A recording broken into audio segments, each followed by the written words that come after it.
Salut les petits potes, j'espère que vous allez bien. Pour ma part, ça va très bien. Aujourd'hui, je vais vous présenter 3 threads d'horreur qui nous viennent tout droit de Reddit. Les 3 histoires sont arrivées à des filles, 2 histoires sont françaises et une histoire est américaine. Avant de commencer les threads, si vous ne l'avez pas vu, je vous invite à aller voir la dernière vidéo qui est sortie où je vous raconte l'histoire 100% réelle d'une Black Widow japonaise qui tue ses maris pour l'argent. Je vous laisse découvrir tout ça, c'est vraiment très passionnant. Et au passage, elle m'a demandé beaucoup de boulot, donc si vous avez des retours à me faire dessus, n'hésitez surtout pas. Je tiens aussi à vous remercier, on est plus de 2500 sur la chaîne, c'est un truc de fou. Ça me fait très plaisir. Merci à vous. D'ailleurs, si tu regardes et que t'es pas encore abonné, tu peux le faire simplement en cliquant sur le bouton s'abonner, tu actives la cloche et là t'es sûr de pas louper les prochaines vidéos. D'ailleurs, si tu veux soutenir la chaîne, tu peux le faire très simplement en mettant un gros pouce bleu de soutien. Vous vous rendez peut-être pas compte, mais ça aide beaucoup la chaîne et ça fait très plaisir. Allez, on commence de suite, prends ton meilleur chocolat chaud et installe-toi confortablement.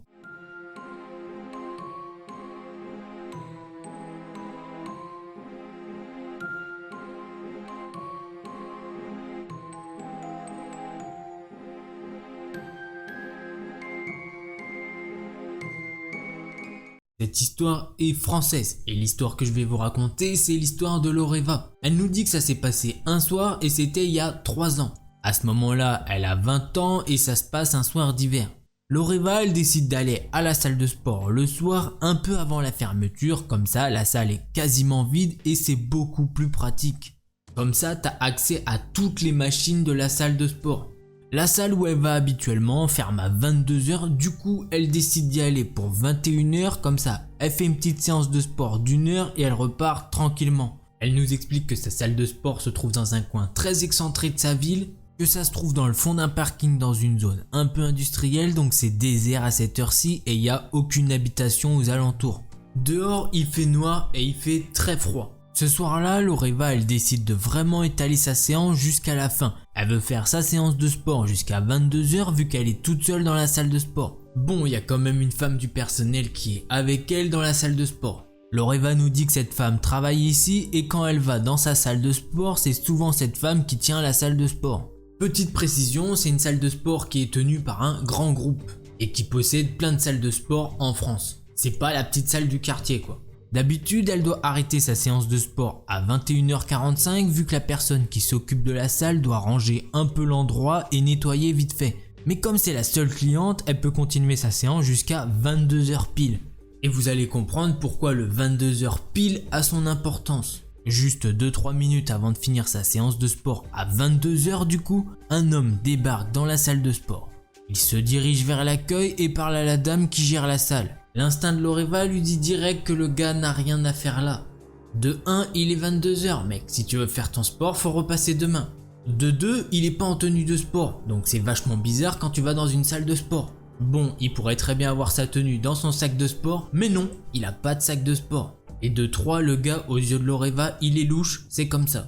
Au début, le gars parle avec la femme qui est à l'accueil. Et à ce moment-là, normalement, Loreva devrait ranger ses affaires pour partir de la salle. Mais son instinct lui dit de rester dans la salle de sport et de continuer sa séance pour observer et surveiller ce qui pourrait se passer. Là, Loreva, elle commence à stresser car elle sent que quelque chose se passe. Le gars passe par-dessus le comptoir et il suit la femme dans la salle. Il la suit partout, il se met à lui hurler dessus. Il l'insulte et ça dure au moins 25 minutes. Et d'un coup, il se calme. Loreva continue de faire semblant de faire sa séance de sport pendant qu'elle observe la scène, alors qu'en vrai elle devrait être partie depuis un bon moment. Ça fait maintenant un petit moment que la femme et le type sont retournés vers l'accueil et ce même gars reste à l'accueil quand la femme vient dans la direction de Loreva en faisant mine de ranger et nettoyer la salle. Cette femme vient lui parler très discrètement. La femme est terrifiée. Loreva elle nous dit qu'elle peut sentir dans son regard et à la manière dont parle cette femme. La femme de la salle de sport fait toujours semblant de ranger des poids à côté de Loreva et lui dit à voix basse « C'est mon ex-petit ami, il est atteint de schizophrénie et il est très violent. S'il vous plaît, aidez-moi. » Loreva se lève discrètement pour s'approcher de la femme et pouvoir lui parler. La femme de la salle de sport lui prend la main, elle tremble comme une feuille, elle a les mains moites et elle lui demande de l'aider. Cette femme lui dit qu'elle ne sait plus quoi faire. Loreva lui dit qu'elle peut appeler la police discrètement et que de toute façon elle va continuer à faire semblant de faire sa séance de sport et qu'elle va essayer de la protéger en intervenant si le gars l'agresse. Loreva elle commence vraiment à stresser. Elle est partagée entre l'idée d'appeler directement la police, mais pour l'instant le gars n'a rien fait qui justifie une intervention de la police. Et aussi l'idée de laisser le temps faire les choses et voir comment la situation se déroule. Loreva pense à ce moment-là que les personnes atteintes de schizophrénie sont extrêmement dangereuses dans le sens où certains, en pleine crise de démence, peuvent avoir une force incroyable. Elle nous précise qu'elle a quelqu'un dans sa famille qui est atteint de schizophrénie. Loreva nous dit qu'elle sait se défendre mais dans la limite du possible. Mais que là, elle commence à être vraiment fatiguée. Sa journée a été hyper longue et là, ça lui fait une double séance de sport. Vu qu'elle doit faire semblant de faire une séance de sport, histoire que le gars ne trouve pas ça suspect. Et elle se dit qu'il est préférable de ne pas contrarier quelqu'un qui pourrait malheureusement vriller. Et elle nous dit que possiblement, le gars peut être armé. Loreva nous dit que maintenant, il est quasiment 23h et que ça fait maintenant 1 heure que la situation dure. Il est plus de 23h maintenant et le gars est toujours là. Il continue de parler à cette femme, d'hurler sans que Loreva n'arrive à entendre ce que le gars dit à cette femme. Au bout d'un moment, Loreva arrive à reparler à la femme et elle lui dit qu'il faut temporiser. Et elle lui dit aussi que dès que le gars sort de la salle de sport, elle la ramène chez elle dans sa voiture. Vu que sa voiture, elle est garée littéralement devant l'entrée de la salle. La femme lui explique alors qu'elle a réussi à calmer son ex et que c'est bon, maintenant ils peuvent tous quitter la salle de sport tranquillement. Loreva lui dit discrètement qu'elle va rester derrière elle quand ils vont sortir et qu'elle aimerait vraiment bien la raccompagner chez elle en voiture. Là, la femme lui dit que non, ça va aller. Et Loreva voit la femme suivre l'homme et elle semble se diriger en direction de la voiture de ce gars. Loreva, elle se dit que c'est pas possible, que c'est juste insensé et que c'est ultra dangereux pour cette femme de faire ça. Mais malheureusement, cette femme est majeure et saine d'esprit, elle ne peut donc rien faire de plus pour elle et elle la laisse partir avec cet homme. Quelques secondes après, Loreva est rentrée dans sa voiture et elle a ce feeling.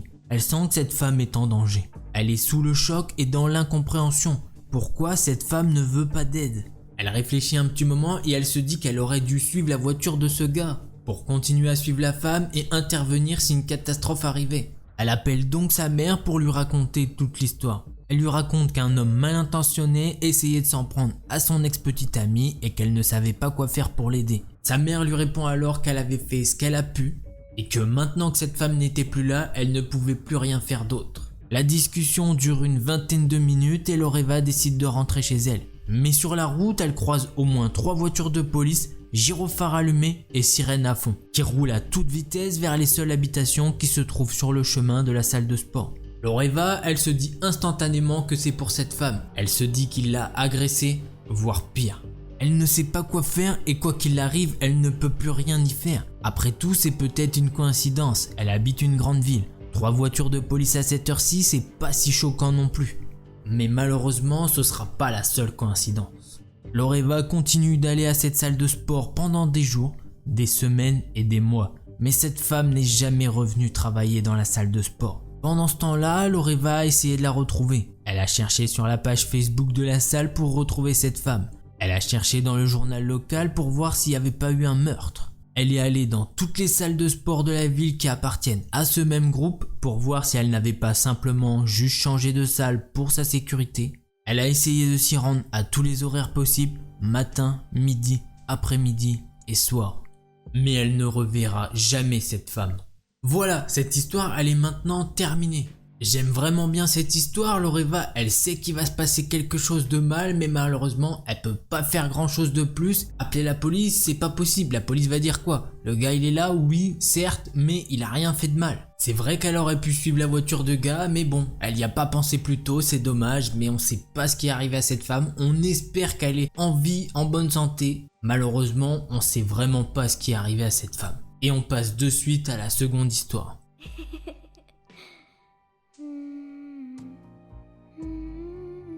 L'histoire que je vais vous présenter, c'est celle de Stella. Elle nous explique qu'elle a travaillé dans une station essence dans le sud-ouest des États-Unis quand elle avait 18 ans. Au moment de cette histoire, Stella elle nous dit qu'elle fait pas mal de bêtises comme fumer de l'herbe aussi. John et Linda sont propriétaires de la station-service où elle travaille, donc les patrons de Stella. D'ailleurs, ils ont toujours vécu dans la région et du coup ils connaissent pas mal de gens dans le coin. Un jour, John a embauché un nouveau gars, Rick, qui était un de ses amis qu'il connaissait depuis des années. Rick a environ 35 ans, il est petit et il a l'air d'avoir un tempérament nerveux. Stella nous dit qu'elle pense qu'il a fait de la prison, Il a beaucoup de tatouages et il regarde partout comme s'il était traqué. Stella pense qu'il est un peu bizarre, mais bon, elle lui donne le bénéfice du doute, il bosse bien et il est assez amical. Linda, la propriétaire, elle ne l'aimait pas du tout et elle l'évitait au maximum, elle évitait même de lui parler. Stella nous dit que Rick essaye d'être ami avec elle et il se comporte de façon bizarre.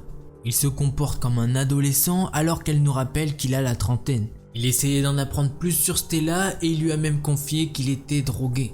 Rick n'avait pas de voiture donc c'était sa femme qui venait le chercher au travail. Elle était très petite et semblait vraiment plus jeune que lui. On aurait dit qu'elle était timide et elle regardait toujours le sol. Un jour, après que Stella et Rick terminent leur boulot, Rick supplie Stella de le ramener chez lui car sa femme ne peut pas venir le chercher et qu'il doit rentrer à pied. Stella nous dit que Rick avait l'intention de base de rentrer à pied mais il faisait 43 degrés et qu'il devait aller nourrir ses enfants. Et Rick il lui dit aussi que si elle le ramène, il la laissera fumer un peu de sa nouvelle herbe. Stella d'habitude elle prend personne dans sa voiture mais bon, la maison de Rick n'est pas très loin de la sienne et elle est pas contre le fait de fumer gratuitement. Elle est consommatrice et elle a pas vraiment le budget pour ça. Et elle se sentait mal à l'aise à propos des enfants et de la chaleur. Stella, elle se dit bon, il a pas l'air d'être si mauvais, il pense à ses enfants. Elle accepte donc de le conduire chez Rick et Rick habite un petit mobil-home. Il lui dit qu'il avait hérité du mobil-home de sa mère et il lui a proposé d'entrer pour aller fumer. Stella, elle savait qu'elle ne devait pas rentrer chez des gens qu'elle ne connaît quasiment pas, mais bon, elle a vraiment envie de fumer. Au moment de rentrer, elle voit les 3 enfants qui au final sont plutôt grands et ils ont largement l'âge de se faire à manger eux-mêmes. Dans le mobil-home, elle voit 2 adolescentes et un adolescent qui sont sur le clic-clac dans le salon et ils ont à peu près le même âge que Stella. Les filles ne portaient pas de chemise, juste des soutiens-gorge de sport et fumaient des cigarettes dans la maison. Les 3 ados ne ressemblaient en rien à Rick et il n'y avait aucun moyen qu'il ait eu ses enfants lui-même. Mais Rick les a présentés comme ses enfants et ils lui ont dit bonjour. Honnêtement, Stella le sent pas trop, mais elle se dit qu'il les a peut-être adoptés après tout. Et elle commence à fumer avec tout ce petit beau monde et elle part à peu près 5-10 minutes après ça. Le lendemain, Stella elle était un peu curieuse et elle a demandé à Linda si elle savait quoi que ce soit au sujet de Rick. Linda l'a regardé, elle a levé les yeux au ciel en disant « Il n'est pas censé être ici ». Elle a rien dit de plus et elle est repartie travailler. Après ça, Rick il a essayé de l'inviter à nouveau pour traîner avec ses enfants car ils avaient besoin d'amis. Stella elle lui dit qu'elle est occupée mais pourquoi pas un autre soir. Quelques semaines plus tard, Rick a été viré. Linda a dit à Stella qu'il avait été signalé à l'entreprise et que John avait été forcé de le renvoyer. À ce moment-là, Stella veut savoir pourquoi il a été viré et elle fait ses recherches sur Google et elle découvre l'horreur. Rick faisait l'objet de nombreuses accusations pour violence, vente de drogue, mais les plus graves étaient agression sur mineur, abus physique sur mineur d'un jeune de 13 ans. Quand Stella voit ça, elle en croit pas ses yeux et elle se demande pourquoi elle a été assez stupide pour aller chez ce gars. Vu que c'est un délinquant sexuel, il a pas pu adopter. Du coup, c'était pas ses 3 enfants. Elle se demande qu'est-ce qu'il faisait avec ces 3 adolescents. Est-ce qu'il les faisait fumer et qu'il abusait d'eux? Sa femme était-elle complice de tout ça ou elle aussi était-elle une victime? Et c'est ainsi que se termine cette histoire. Et bah Stella elle se pose exactement les mêmes questions que nous. Est-ce que vraiment c'était sa femme ou quelqu'un qui forçait à être sa femme? Pareil, que foutaient ces adolescents là? Est-ce qu'il a réussi à les amener chez lui pour de la drogue? Est-ce qu'il a abusé d'eux? On nous parle juste d'herbe, mais peut-être qu'il y avait un petit peu plus que ça. On n'en sait pas plus. Mais ce qui est dommage, c'est de pas vérifier le casier judiciaire des mecs avant de les embaucher. C'est n'importe quoi. Et surtout, la petite Stella, du coup, vu qu'elle a 18-19 ans, elle rentrait aussi dans ce profil et il aurait pu abuser dès le derrière. Heureusement, il lui est rien arrivé. Du coup, on va passer à la 3e histoire.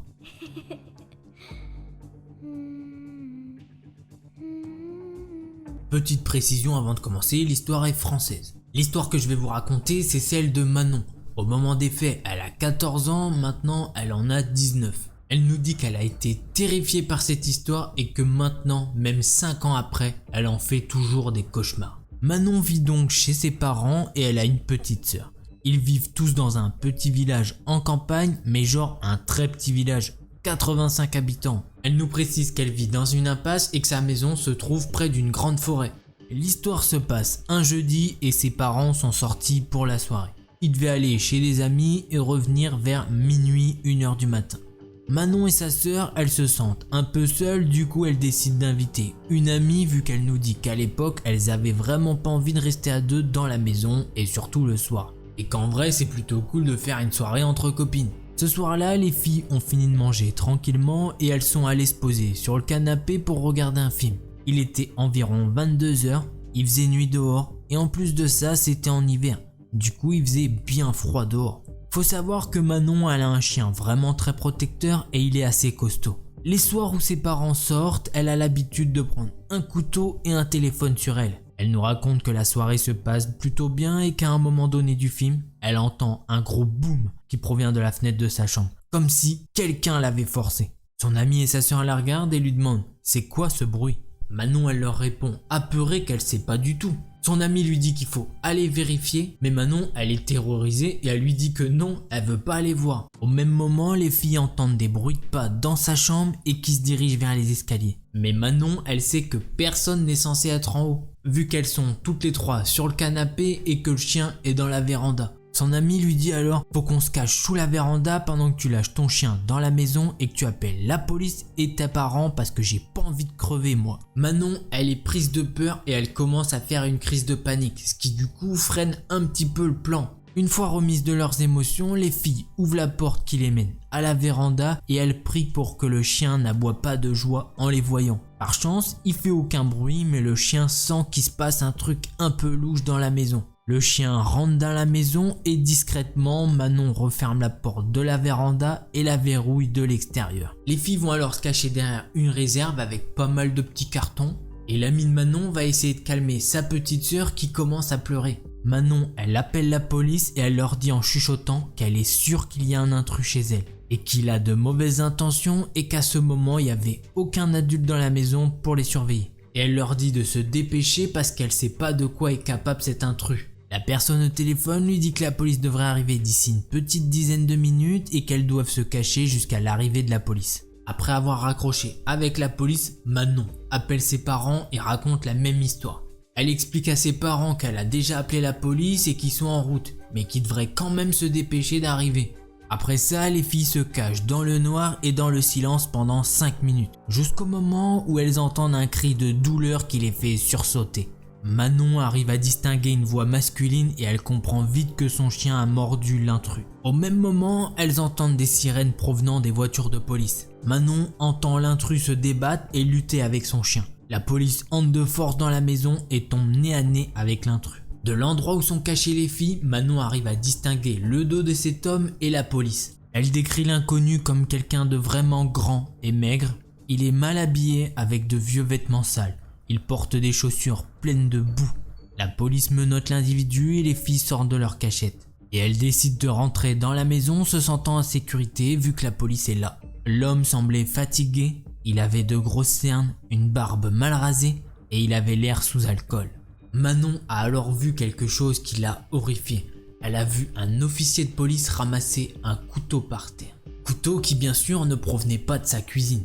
Une partie de la police a emmené l'individu et l'autre partie est restée pour inspecter la maison. D'ailleurs, ne vous inquiétez pas, le chien n'est pas blessé mais il était vraiment pas content qu'il y ait un intrus dans la maison. C'est un bon toutou. La police demande alors aux filles si elles vont bien et une policière a même consolé la petite sœur de Manon qui pleurait. Après avoir fini le tour de la maison, la police leur explique qu'il y a un grand van blanc derrière la maison. Peu de temps après, la police va ouvrir le van et ce qu'ils vont trouver va les laisser sans voix. Le coffre est aménagé avec des bâches partout dans le coffre.